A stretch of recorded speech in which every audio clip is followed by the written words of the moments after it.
کیا کسی طالب علم کی، کسی اسٹوڈنٹ کی موت کی وجہ اس کی ذات ہو سکتی ہے؟ بھارت کی یونیورسٹیوں میں، اعلیٰ تعلیمی اداروں میں، کالجز میں، IITs میں گزشتہ چند سالوں میں 100 سے زائد طلبہ نے خودکشی کی ہے۔ ان میں سے اکثریت کا تعلق OBC، دلت اور مائنورٹی طبقے سے تھا۔ حال ہی میں یونیورسٹی گرانٹ کمیشن نے ایکویٹی ریگولیشن 2026 کے نام سے قوانین جاری کیے ہیں، لیکن اس قوانین نے پورے ملک میں ایک نئی بحث چھیڑ دی ہے۔ جہاں ایک طرف پسماندہ طبقات کے لوگ ہیں اس قانون کو ناکافی بتا کر حکومت سے اور یونیورسٹی گرانٹ کمیشن سے مزید اقدامات کی بات کر رہی ہے، تو دوسری طرف اعلیٰ برادریوں سے یعنی ہندوؤں کے اپر کلاس کے طلبہ اور سیاسی لیڈران، سماجی کارکن اس قانون کے خلاف سڑکوں پر احتجاج کر رہے ہیں۔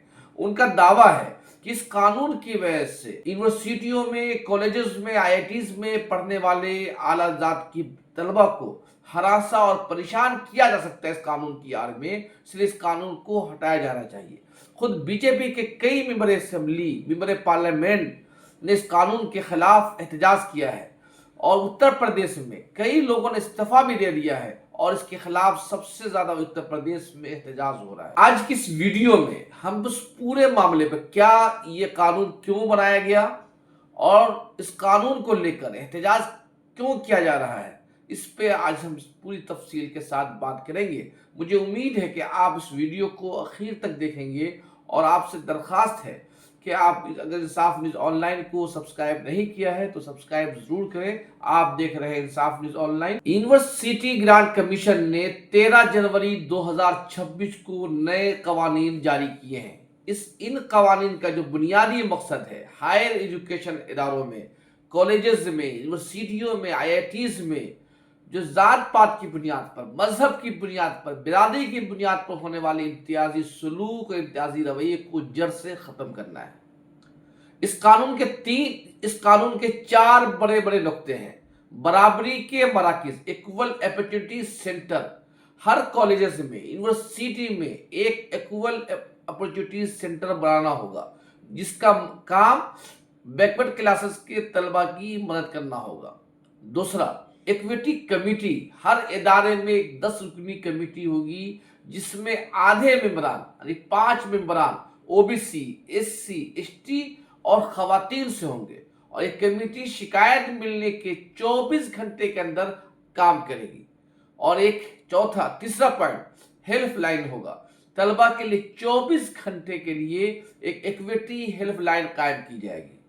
اور 5ویں چیز جو ہے سخت سزا، جو ادارے ان قوانین پر عمل نہیں کریں گے، یونیورسٹی گرانٹ کمیشن ان اداروں کی فنڈنگ کو روک دے۔ دلچسپ بات یہ ہے کہ اس مرتبہ OBC بیکورڈ کلاسز کو بھی اس میں شامل کیا گیا ہے، اور یہ اعتراف کیا گیا ہے کہ یونیورسٹیوں میں، اعلیٰ تعلیمی اداروں میں OBC کے طلبہ کے ساتھ بھی امتیازی سلوک کیا جاتا ہے، اور جھوٹی شکایت کی بنیاد پر انہیں ہٹا دیا جاتا ہے، اور OBC کے طلبہ بھی اپنے آواز کو، اپنے ظلم کے خلاف آواز بلند نہیں کر پا رہے۔ ناظرین کرام، یہ قوانین کوئی اچانک نہیں آئے ہیں، بلکہ 2 ماہوں کی جدوجہد کا نتیجہ ہے۔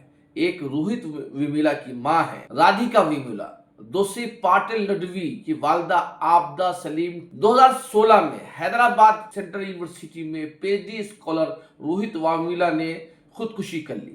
روہت ویملا کی خودکشی نے پورے ملک کو ہلا دیا تھا۔ انہوں نے اپنی خودکشی میں لکھا تھا کہ ان کا جنم ہی اس ملک کے لیے حادثہ۔ اسی طرح 2019 میں ڈاکٹر پائل ٹڈوی، جو قبائلی مسلم کمیونٹی سے آتی ہے، انہیں اپنے سینئر طالب علموں کی تانہ زنی، ان کی ظلم و زیادتی سے تنگ آ کر خودکشی کی۔ ان دونوں متاثر کی، روہت ویملا کی ماں اور ڈاکٹر پادل ٹنڈوی کی ماں نے، جو آبدہ ٹنڈوی ہیں، انہوں نے سپریم کورٹ میں درخواست کیا، اس کے خلاف قانونی جدوجہد کر یونیورسٹی گرانٹ کمیشن کو یہاں تک مجبور کیا کہ اس نئے قوانین کو جاری۔ اب سوال یہ ہے کہ آخر اس قانون کے خلاف ہنگامہ کیوں ہو رہا ہے؟ جنرل کیٹیگری کا موقف ہے کہ اعلیٰ ذات کے طلبہ کا دعویٰ ہے۔ اب سوال یہ ہے کہ ان قوانین کے خلاف ہنگامہ کیوں برپا ہے؟ اعلیٰ ذات کے طلبہ کا دعویٰ ہے کہ جھوٹی شکایات پر سزا ختم کرنے سے ان قوانین کا غلط استعمال ہو سکتا ہے، اور اس سے کیمپس میں نفرت بڑھے گی۔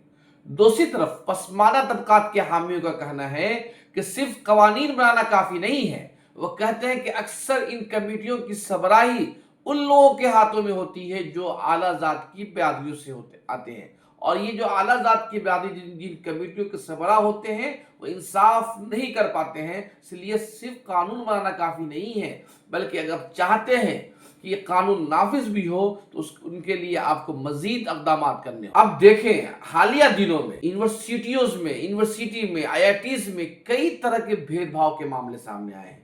گزشتہ دنوں بمبئی مدراس آئی آئی ٹی میں سبزی خور اور گوشت خور کے لیے الگ الگ ٹیبل لگائے گئے ہیں، اور اس کی وجہ سے ان کے لیے واش بیسن بھی الگ الگ کیے گئے ہیں، اور اس ماہرین کہتے ہیں کہ یہ چھوت چھات کی ایک نئی شکل ہے۔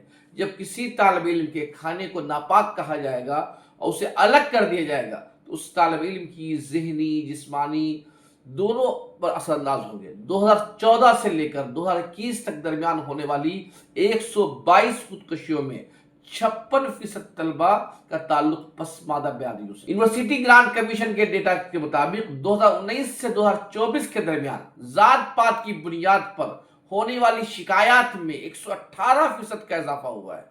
اس بات کا ثبوت ہے یونیورسٹیوں کے اندر صورتحال انتہائی سنگین۔ اس بات کا یہ بھی ثبوت ہے کہ صرف قوانین سازی یا کونسلنگ یا مصنوعی ذہانت اے آئی کی مدد سے اس طرح کی ذہنیت پر کارروائی نہیں ہو سکتی ہے، بلکہ سوچ کو بدلنے کی ضرورت ہے جو کسی انسان کے اندر پیدا ہوتے ہی جنم ہوتی ہے۔ اس سوچ کو، اس ذہنیت کو بدلنے کی ضرورت ہے جو انسانوں کے دماغ میں بھر دیا گیا ہے کہ تم فلاں ذات سے ہو تو اعلیٰ ہو، تم فلاں برادری سے ہو تو چھوٹے ہو۔ اس سوچ کو بدلنے کی ضرورت۔ تعلیم کا جو بنیادی مقصد ہے وہ انسان کو باشعور بنانا ہے، نہ کہ جنزیروں میں جکڑنا ہے۔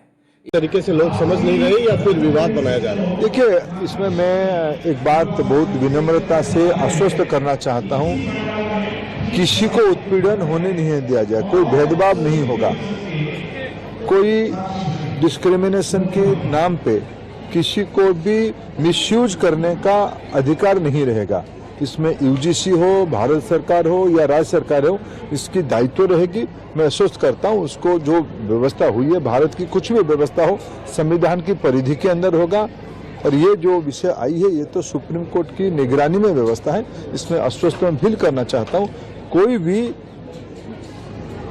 کسی کے اوپر بھی اتیاچار یا کسی کو بھی بھید بھاؤ نہیں کیا جائے گا۔ یونیورسٹی گرانٹ کمیشن کے نئے قوانین نے ایک اچھی شروعات ہو سکتی ہے، لیکن اصل تبدیلی اس وقت آئے گی جب ہم سب مل کر اس نظام کے خلاف جو یونیورسٹیوں میں، اعلیٰ تعلیمی اداروں میں، کالجز میں، آئی آئی ٹیز میں طرح کی جو ذہنیت بن گئی ہے اعلیٰ ذات کی اور چھوٹی ذات کی، پسماندہ کی، اقلیت کی، اس ذہنیت کو بدلنے کی ضرورت۔ اس بارے میں آپ کا کیا خیال ہے؟ آپ نئے قوانین کے کیا سوال یہ ہے کہ کیا نئے قوانین کیمپس میں انصاف لا پائیں گے؟ آپ اپنی رائے ہمیں کمنٹ میں ضرور دیں۔ اگر آپ کو ہماری یہ ویڈیو پسند آئی ہے تو ہمیں لائک کریں اور سبسکرائب کرنا نہ بھولیں۔